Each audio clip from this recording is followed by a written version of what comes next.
ഇറാന്റെ കൈവശം ആണവായുധം അനുവദിക്കാനാവില്ലെന്ന് ആവർത്തിച്ച് അമേരിക്ക.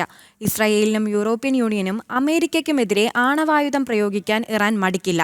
ആണവായുധത്തിന്റെ വിഷയത്തിൽ ഇറാനെ വിശ്വസിക്കാനാവില്ലെന്നും US പ്രസിഡന്റ് ഡൊണാൾഡ് ട്രംപ് പറഞ്ഞു. I'm dealing with some quite brutal people right now in the lovely country of Iran. They are very brutal, and I will tell you, we're doing very well. You cannot give Iran a nuclear weapon. It's all I can say. You cannot. Because they would use it on a place called Israel very quickly, and they would use it in the Middle East, and they'd use it in Europe, and I guess we'd be next, and it's not going to happen. Don't worry about it. We've taken apart. വിവരങ്ങൾ നൽകാൻ ഐസൻ ചേരുന്നുണ്ട്. ഐസൻ, യുദ്ധം അവസാനിപ്പിക്കുന്നതുമായി ബന്ധപ്പെട്ട് Iran സമർപ്പിച്ച പുതിയ നിർദ്ദേശങ്ങളും Trump ഇപ്പോൾ തള്ളിയിട്ടുണ്ടല്ലോ. എന്തൊക്കെയാണ് വിവരങ്ങൾ?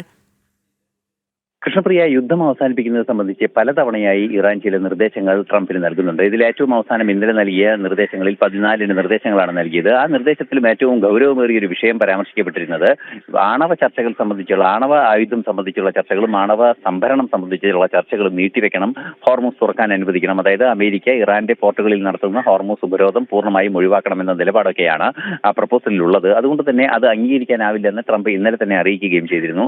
അതിന് പിന്നാലെയാണ് നമ്മൾ അല്പസമയം മുമ്പ് കേട്ട ട്രംപിന്റെ ശബ്ദശകലം അല്ലെങ്കിൽ ട്രംപിന്റെ നിലപാടുകൾ നമുക്ക് മനസ്സിലാക്കാൻ സാധിക്കുന്നത്. ഇറാന്റെ കൈവശം ആണവായുധം ഉണ്ടായാൽ അത് ഇസ്രയേലിന് നേരെയും മിഡിൽ ഈസ്റ്റ് രാജ്യങ്ങൾക്ക് നേരെയും അത് പ്രയോഗിക്കും. പശ്ചിമേഷ്യൻ രാജ്യങ്ങൾക്ക് നേരെ അത് ഉപയോഗിക്കാനുള്ള സാധ്യതയുണ്ട്. അത്തരത്തിൽ ഉപയോഗിച്ചതിന് ശേഷം അത് യൂറോപ്യൻ യൂണിയൻ രാജ്യങ്ങളിലേക്കും അതുപോലെ തന്നെ അമേരിക്കയെ തന്നെ ലക്ഷ്യമിടാനുള്ള ഒരു സാധ്യത നിലനിൽക്കുന്നുവെന്ന് കൃത്യമായി തന്നെ ട്രംപ് പറയുകയും ചെയ്തിട്ടുണ്ട്. ഈ ഒരു സാഹചര്യത്തിൽ ഒരു തരത്തിലും ആണവായുധം അനുവദിക്കാനാവില്ല എന്ന നിലപാട്, ആണവായുധമോ ആണവ സംവിധാനങ്ങൾ ഇറാന്റെ കൈവശം വരുന്നത് അനുവദിക്കാനോ ആവില്ല എന്ന കൃത്യമായ നിലപാട് ട്രംപ് സൂചിപ്പിക്കുകയും ചെയ്തിട്ടുണ്ട്. ഈ സാഹചര്യങ്ങളെല്ലാം ചേർത്ത് വായിക്കുമ്പോൾ, 1-2 സാഹചര്യങ്ങൾ ചേർത്ത് വായിക്കുമ്പോൾ അതീവ ഗൗരവമേറിയ ചില വിഷയങ്ങൾ ഇക്കാര്യത്തിലുണ്ട് എന്ന് തന്നെയാണ് മനസ്സിലാക്കാൻ സാധിക്കുന്നത്. നേരത്തെ നമ്മൾ സൂചിപ്പിച്ചതുപോലെ ഈ ആണവ സംവിധാനങ്ങൾ ഇറാന്റെ കൈവശം വരുന്നത് ഒഴിവാക്കണമെന്നൊരാവശ്യം അല്ലെങ്കിൽ അത്തരത്തിലുള്ള നീക്കങ്ങൾ തുടരുന്നത് അനിവാര്യമല്ലെന്നും ഒരുപക്ഷെ യുദ്ധത്തിനുള്ള സാഹചര്യമുണ്ടെന്നും ഇന്നലെ ഇസ്രായേൽ പ്രതിരോധ മന്ത്രി ഇസ്രായേൽ കാറ്റ്സ് പറഞ്ഞിരുന്നു. അതിന് പിന്നാലെയാണ് ട്രംപിന്റെ ഈ നിലപാട് കൂടി പുറത്തു വന്നിരിക്കുന്നത്. സമാധാന നിർദ്ദേശങ്ങൾ തള്ളുകയും ചെയ്തൊരു സാഹചര്യമുണ്ട്. ഒരുപക്ഷെ ചില നിരീക്ഷകരൊക്കെ ചൂണ്ടിക്കാണിക്കുന്നത് പോലെ, അന്താരാഷ്ട്ര നിരീക്ഷകരെല്ലാം തന്നെ ചൂണ്ടിക്കാണിക്കുന്നത് പോലെ, ഒരുപക്ഷെ വീണ്ടും ഇസ്രായേലിന്റെ ഭാഗത്തു നിന്ന് ഇറാനെതിരെ ഒരു ആക്രമണത്തിലേക്ക് നീങ്ങുന്ന ഒരു സാഹചര്യം ഉണ്ടാകുമോ എന്ന് കൃത്യമായി നിരീക്ഷിക്കപ്പെടുന്നു. അതുപോലെ തന്നെ ഇപ്പോൾ ട്രംപ് വ്യക്തമാക്കിയിരിക്കുന്നത് ഇറാൻ യുദ്ധം അവസാനിപ്പിച്ചതിന് ശേഷം ക്യൂബയെ ലക്ഷ്യമിടുന്നതായി അമേരിക്കൻ പ്രസിഡന്റ് ഡൊണാൾഡ് ട്രംപ് വ്യക്തമാക്കിയിട്ടുണ്ട്. നിലവിൽ ഇറാന്റെ പ്രശ്നം പരിഹരിക്കലാണ് ലക്ഷ്യം. പിന്നാലെ ഇറാൻ യുദ്ധത്തിലെ ശക്തമായ സാന്നിധ്യമായ US വിമാനവാഹിനി കപ്പൽ ക്യൂബ ലക്ഷ്യമാക്കി നീങ്ങുന്നതായും ട്രംപ് പ്രഖ്യാപിച്ചിട്ടുണ്ട്. Comes from originally a place called Cuba, which we will be taking over almost immediately. Now Cuba's got problems. We'll finish one first. I like to finish a job. On the way back from Iran, we'll have one of our big, maybe the USS Abraham Lincoln aircraft carrier, the biggest in the world. We'll have that come in, stop about 100 yards offshore, and they'll say, "Thank you very much. We give up." Aison, ഇപ്പോൾ Trump വ്യക്തമാക്കിയിരിക്കുന്നത് ക്യൂബയാണ് അടുത്ത ലക്ഷ്യം എന്നുള്ളതാണ്. എന്താണ് ഇതിന്റെ കൂടുതൽ വിശദാംശങ്ങൾ?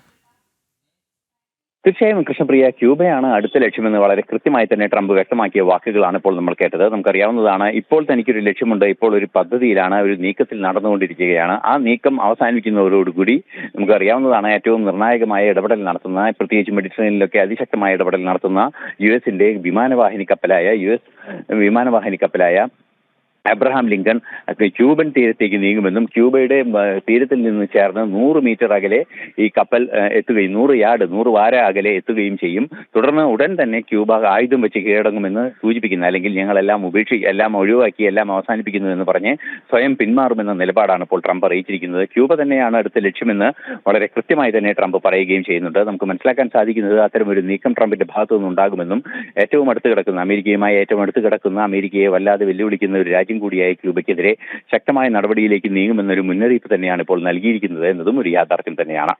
കൃഷ്ണപ്രിയ. ശരി ഐസൻ.